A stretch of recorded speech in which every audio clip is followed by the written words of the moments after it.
नेता प्रतिपक्ष राहुल द्वारा हाल ही में की गई नरेंद्र सरेंडर टिप्पणी ने प्रधानमंत्री नरेंद्र मोदी के विदेश नीति और नेतृत्व पर निशाना साधा है। ये 2014-15 की सूट बूट की सरकार की आलोचना का हिस्सा है, जब मोदी के नाम वाला एक सूट चर्चा में आया था, जिसे बाद में नीलाम कर दिया गया। ये आलोचनाएं सरकार को जनता से कटा हुआ या अक्षम दिखाने का प्रयास है। ऐसी राजनीतिक बयानबाजी मुख्य रूप से भारत की जनता को लक्षित करके बनाई गई है, ताकि सत्तारूढ़ बीजेपी के नैरेटिव को चुनौती दी जा सके। नरेंद्र सरेंडर टिप्पणी वायरल हो गई, लेकिन इसके पीछे ठोस सबूतों का अभाव है और ये एक बयानबाजी का हथियार है। सरकार ने इसे देशद्रोही करार देकर खारिज करने की कोशिश की, लेकिन इसका प्रभावी जवाब अभी तक बीजेपी के पास नहीं है। लेकिन बीजेपी की मुसीबत यहाँ खत्म नहीं होती।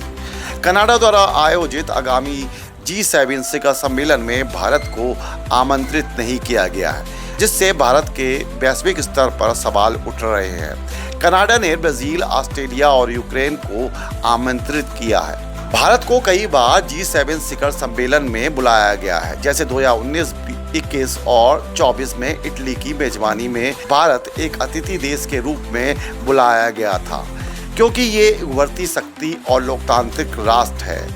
G7 में America, Britain, France, Germany, Italy, Japan आदि शामिल हैं, जो लोकतांत्रिक मूल्यों और आर्थिक सहयोग पर केंद्रित है।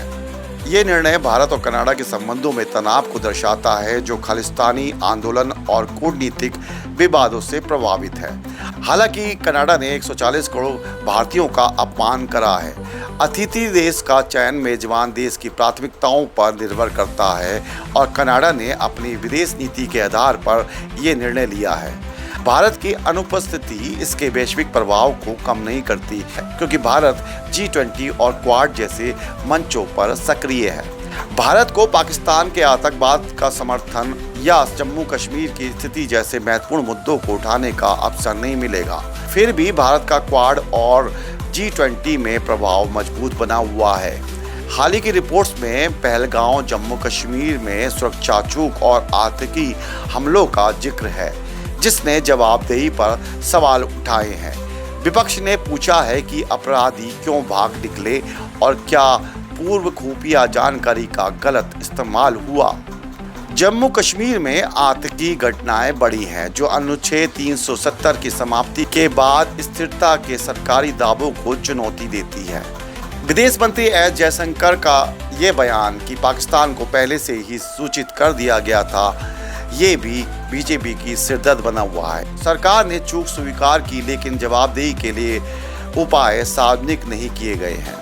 जम्मू कश्मीर में लगातार सुरक्षा चुनौतियां घरेलू आलोचनाओं को बढ़ावा देती हैं और आतंकवाद रोधी उपाय व खुफिया समन्वय को मजबूत करने की जरूरत है।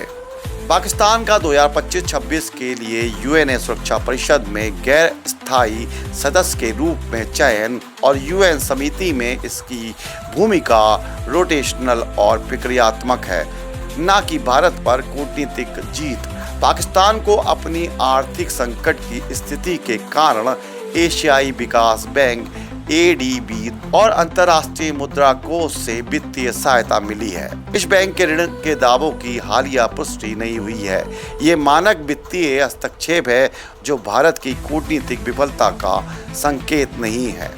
चीन, पाकिस्तान आर्थिक गलियारे और सैन्य सहयोग भारत के लिए चिंता का विषय है, विशेष रूप से क्योंकि CPIC विवादित क्षेत्र जम्मू कश्मीर से होकर गुजरता है। चीन को पाकिस्तान की तकनीकी और सैन्य सहायता भारत की सुरक्षा को चुनौती देता है। पाकिस्तान के अंतर्राष्ट्रीय जुड़ाव उल्लेखनीय हैं, लेकिन वे भारत की स्थिति को कमजोर नहीं करते। भारत CPIC और आतंकवाद को लेकर अपनी चिंताओं को वैश्विक मंचों पर लगातार उठा रहा है। अमेरिकी राष्ट्रपति डोनाल्ड ट्रंप ने भारत सहित कई देशों पर टैरिफ बढ़ाने की बात की है, जो उनकी अमेरिका फर्स्ट नीति का हिस्सा है। भारत ने जवाब में कुछ अमेरिकी वस्तुओं पर टैरिफ बढ़ाए हैं, जो समान व्यवहारिक रणनीति है। हाल के भारत पाकिस्तान तनाव के बीच युद्ध विराम एक कूटनीतिक कदम था, ताकि तनाव को और बढ़ने से रोका जा सके। जिसमें यूएन और अमेरिका जैसे वैश्विक मध्यस्थों का समर्थन था। भारत द्वारा मजबूत स्थिति से हटने का दावा गलत साबित होता है। भारत और अमेरिका के बीच व्यापार और कूटनीतिक संबंध मजबूत है, विशेष रूप से रक्षा और क्वाड जैसे क्षेत्रों में। हालांकि ट्रंप की नीतियां भारत के फेवर में नहीं है। 2014 में भारत ने क्वाड, G20 की मेजबानी और वैक्सीन कूटनीतिक जैसे माध्यम से अपनी वैश्विक स्थिति को मजबूत किया। अमेरिका, जापान और यूरोपीय संघ के साथ अपनी रणनीति बढ़ाई। कनाडा, पाकिस्तान और चीन के साथ बिगड़े संबंध, G20 से बहिष्कार और पाकिस्तान की UNSC भूमिका ने घरेलू आलोचना को बढ़ावा दिया है, लेकिन भारत की कूटनीति के लिए खतरा नहीं है। भारत को क्वाड साझेदारों जापान, ऑस्ट्रेलिया, अमेरिका के साथ संबंधों को गहरा करना चाहिए ताकि चीन और पाकिस्तान का मुकाबला किया जा सके। कनाडा भारत तनाव को कम करने के लिए यूरोपीय संघ और UK की मध्यस्थता की मदद लेनी चाहिए। जम्मू कश्मीर में सुरक्षा चूकों को पारदर्शिता ढंग से संबोधित करना भारत की जनता के विश्वास को मजबूत करेगा।